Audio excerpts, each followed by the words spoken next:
Alrighty, well, got the battery issue solved, and it didn't cost me. We'll have the details on that. Also, what I'm doing the next couple of days to fill the holes before we do the serial again.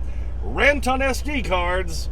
Rusty and more on this episode of The Clutch Trucker Channel. Clutch Trucker, filmed before a live and fuzzy studio audience. Yep, that's Rusty, the world famous meatball dog. Hey YouTube, Clutch Trucker here. Thanks for tuning in to another edition of the Clutch Trucker Channel. Alright, here I am at the Kwik trip in, well, essentially Plover, Wisconsin. I'm gonna find a good spot to park. Of course, the main thing I'm always looking for is grass for Rusty. Right on Harding Avenue, then take the first left. Well, Garmin, we're done, alright? So anyway, they've got this brand new lot they put in over here across the street.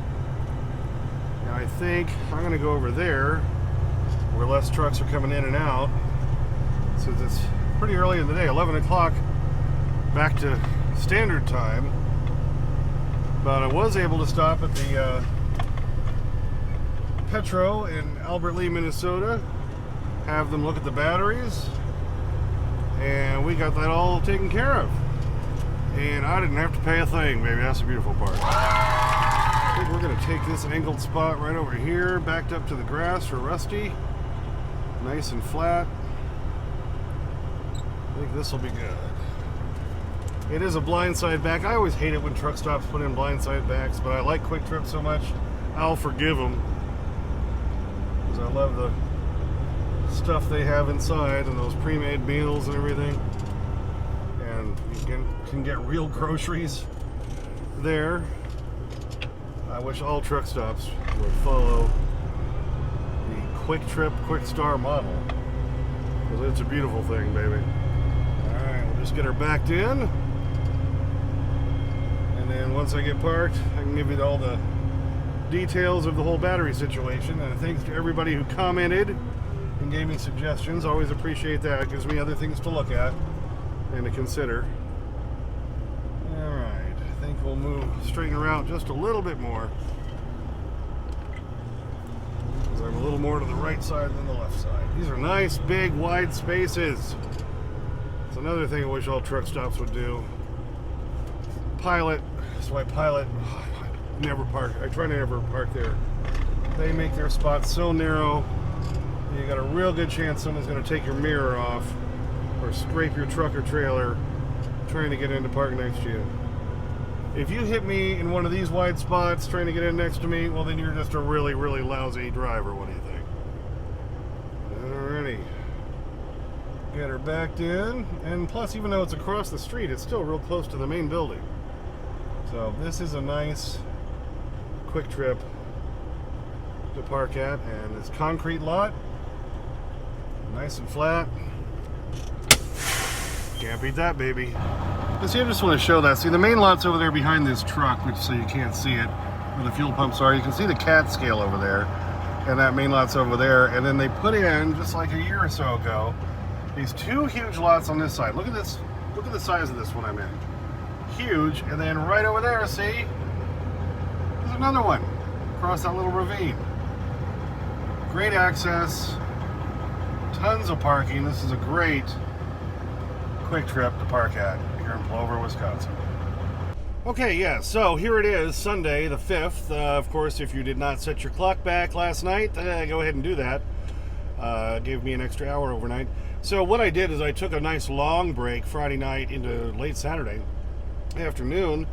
I could have done it in 2 shorter days after that, but I decided to do a longer break, because I figured, you know, I bet you if I showed up at that Petro in Albert Lea in the middle of the night, I'd got a better chance of getting right in and perhaps getting the whole battery issue taken care of. And turned out that worked really well. Yeah, I got in there around 4 o'clock in the morning, new time. Would have been 5 otherwise. And there was just one mechanic in there, but there was no trucks in the shop at all. So he got me right in, had me drop the trailer, had me bring it in. And, you know, first off, let me say, a lot of people kept saying, oh, that's probably the alternator. And I responded in a few of those comments and said, no, I doubt it's the alternator, because when the truck is on, I have a battery gauge in here, and it's right at 14 volts. And when my APU is running, the alternator on that one then charges the batteries. It's only when I shut the truck off. The other thing I noticed is the other day when I was cooking a pizza in the Ninja Foodie, I got the beeping and my clock went out, my interior light went out here in the truck. Again, telling me that, well, for some reason, and the engine was running, the batteries just weren't holding their power. So I figured there was at least one bad battery, but that's all it takes when you have these 4 batteries all lined up together and they're all strapped in together as far as, how they are wired. One bad battery will take down the other 3 because the other 3 are trying to compensate now for that battery that's not holding a charge at all. And turned out to be, yeah, that was exactly what the case was. He first took off the positive side, tested each battery individually with just a standard voltmeter. Then he went and got the snazzy gadget, anyway, that was able to tell him exactly if there was any bad cells in each battery. And he found the first one tested fine. Second one he tried, tested marginal. Third one he tried, tested fine. Fourth one he tried, bad. Totally bad. Like nothing. So I had one completely dead battery and one barely holding the charge. So he said, okay, so that's it. And they had to call, before he even started, had to call the TA in Concordia, Missouri, and so they could approve the check and advise. And after he did all that, he called him back and said, yeah, we've got 2 bad batteries. It's been literally 12 days since I had them put in. I mean, come on. So, yeah, he got approval to swap out those batteries. Then as he was doing that, he said, well, I'm still going to have to charge you for the labor. And I'm like, really? Really? Because essentially Concordia sold me 2 bad batteries. I shouldn't have to pay for the labor to reinstall 2 bad batteries. And whether it's TA's policy or not, he kind of agreed with me. And after a little bit, he said, yeah, I'm not going to charge you for that. And I said, well, I really appreciate that. I'm an owner-operator, money, money, money, anything I can save. And, really, one of my dad's favorite phrases was when something was just, not right like that, he always said, well, that's chicken shit. Because that's the worst smelling kind of crap there is. Have you ever been around a place with a lot of, you know what I'm saying. So that was always his favorite phrase. Anyway, so, yeah, I thought that was not fair, but, they came around, which was nice. They replaced the 2 batteries under warranty. The TA in Concordia made him prove that they were the right serial numbers that were on the invoice. So he had to take pictures, and that went back and forth. But still, overall, the whole process only took about an hour and a half. And I got 2 more good batteries in there now. He had me check everything once that was all done to make sure all the lights were on, and everything wired, everything right. And then after I got here at the Kwik trip in Clover, I went ahead and shut the truck off while I took Rusty out and did some other things and kind of got settled now. And because before, remember, it only took like 5 to 10 minutes and I'd get that low voltage alarm. I gave it about 15 to 20 minutes. I left that interior light on back there. I know the fridge was running at the time. The inverters were on.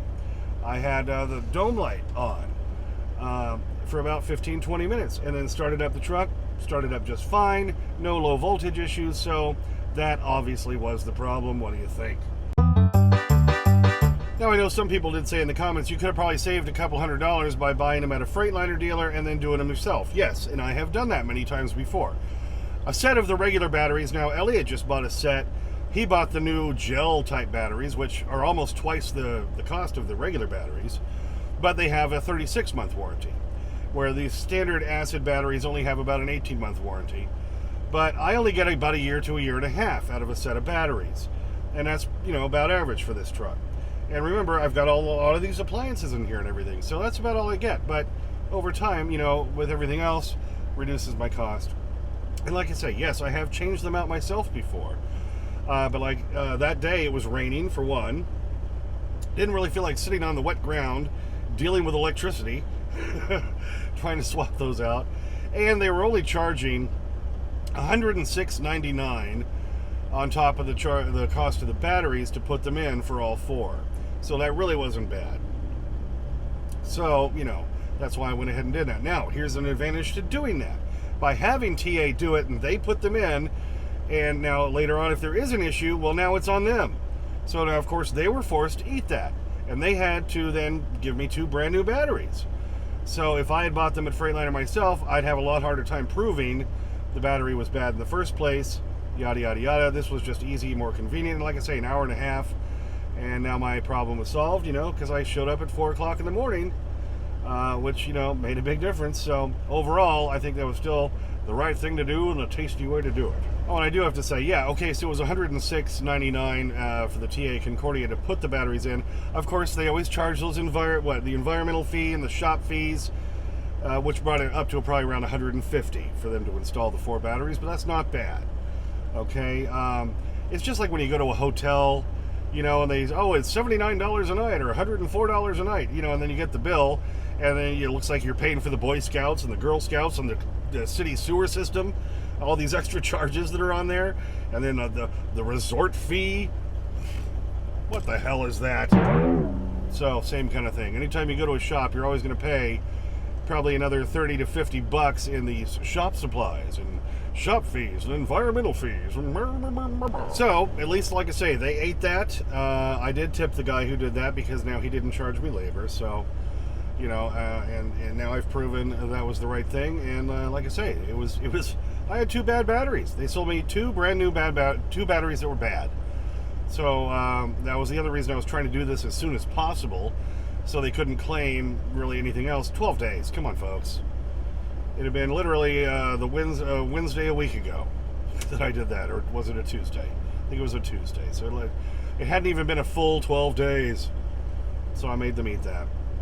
That's, just like when I had the water pump issue, and I had to have a repair done in Casper at a TA service there, and then I had to have Hudson completely replace the water pump because the guy who put it in initially in Joplin stripped those the threads inside the new water pump. And yeah, I probably technically they should have had to pay for that new coolant line that I had to put in last Saturday, but it had been long enough at that point. They probably could they could have, whatever. I just didn't even want to deal with it. Again, I got it done, and now that's under warranty right now too. At least the repair job they did. So there's a lot to be said for. There's one reason to go to a TA or Petro is because you do get the warranty, and if they screw it up, you can hold their feet to the fire. At least I do. Hey, every little bit I got to spend. If somebody screwed up, you're accountable, baby, and I'm going to make sure you pay. I hate to be bold like that sometimes, but that's the difference between me making a living and not. So you got to stand up for yourself. What do you think? All right, this is mainly just an update for the batteries and everyone who's been given, thanks to everybody who responded in the comments. I do appreciate all that.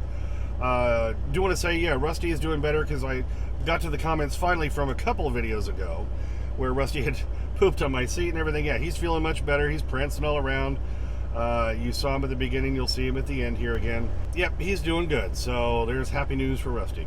All right, and, because I'm making the video and I'm going to go ahead and do all this, I figured let's touch on this subject real quick. I did have, people before saying, you can't legally do 700 miles or more in a day. And, yeah, you can. And, again, here's proof today. All right, I did 661 miles, and look how much time I still had left on my clock. So I could have driven another 60 to 70 miles without a problem at all. Put me between 720 and 730. And for, 70 miles of that, I was driving across a small 2-lane highway in Wisconsin at only 55 miles an hour. So it's definitely possible. Somebody did ask in the comments, is it possible to do 800 in a day? Yeah, but you really need to be out west where like Utah, Wyoming, stuff where the speed limits can be up to 80 miles an hour, and you have to have the right conditions, no bad weather, no construction issues, yada yada yada. It is possible. I think the most I ever did in a day was about 810, and I did it legally in 11 hours, barely. I think I had like a minute left when I pulled into a truck stop, but that is possible. But it's like I say, only in the western states. Where the speed limits are higher and only in the right conditions. All right, and one last little thing I want to gripe about. When I was putting my video together Friday night, I took my SD card out of the camera. And it's one of those micro SD cards. They're so tiny, and you got to push your thumbnail in to pop it out because it has a spring. Well, sometimes it ping shoots out, and it did that. And I had, about a year ago, I lost one I think it went somewhere down into my defrost vent. It's gone. There's no way of getting that back. And same thing happened to me Friday night. It popped out, and I think it bounced off my hand and went onto the dash and down into that defrost vent. Well, it's just gone. So when I lost one a year ago, I bought 2 extra SD cards to replace the one that disappeared, and then I had an extra. So luckily, I still had one. But you know, my complaint about those micro SD cards is they're too small. When SD cards first came out, they were this size. Remember this? This is a pretty decent size, okay? And now they give you this. This is just the little adapter, because here's the little slot right there to put that micro SD card in. So you can still put this into a lot of computers that still only have the large slot, okay? So they give you this when you buy the micro SD card. But can we just have them all this size? I mean, I'm sure there's enough room in the dash cam for this thing to slide in.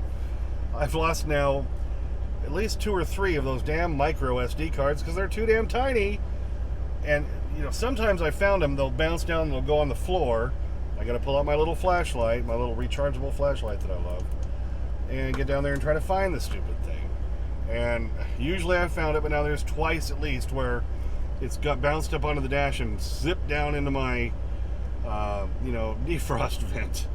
And that's just annoying. So there's just a little gripe about that.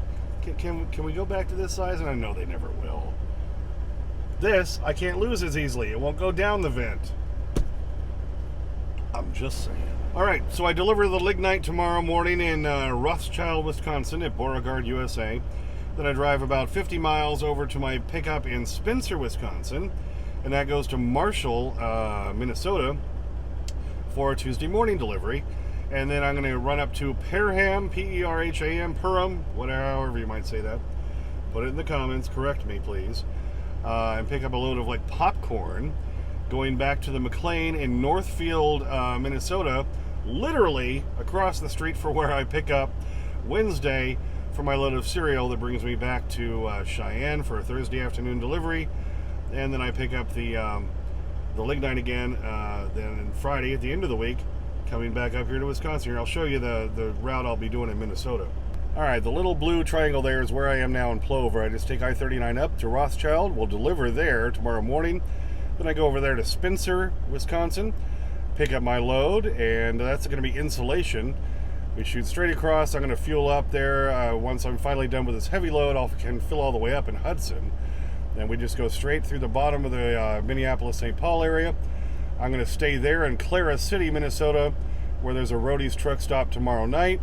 And then Marshall, did I say Wisconsin? I'm in Minnesota. Marshall, Minnesota is where I deliver at 8 a.m. on Tuesday morning. Then we head up there to Perham, which you can't really see. Oh, yeah, there it is. You have to kind of jog around. That's where it is, up there. And I pick up that load around 1 o'clock. And then that goes back down through the quads, or through Minneapolis-St. Paul. And goes right down there to Northfield. And, of course, Northfield is exactly where I pick up on Wednesday. And like I say, after that I go pick up at Northfield, cereal back to Cheyenne, lignite back to Wisconsin.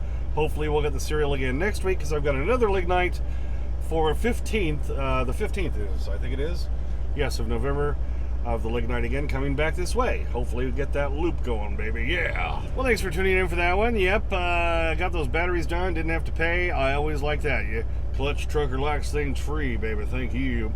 Well, when they screw up and give me bad batteries, I think it's only fair, right? Don't you think so, Rusty? Right? Yeah, all right. Thanks for tuning in. As always, please subscribe. Please like and comment. Get your comments as soon as I can. Sometimes takes a few days because I'm a working truck driver. Clutch Trucker on Instagram. Clutch Trucker on Twitter, now X, where I always put some Rusty videos and pics. And Clutch Trucker 5 on TikTok. Put some Rusty stuff there as well recently. And as always, sniff that magic YouTube fairy dust. Clutch and Rusty, out. Vicini. Surely he means no harm. Harm. He may be short on charm. Hey, Fezzik, are those rocks ahead? If they are, we'll all be dead. Now stop rhyming, I mean it. Anybody want a peanut? Okay, are you ready for him? You know they're coming. You know they're coming. I'm gonna get them.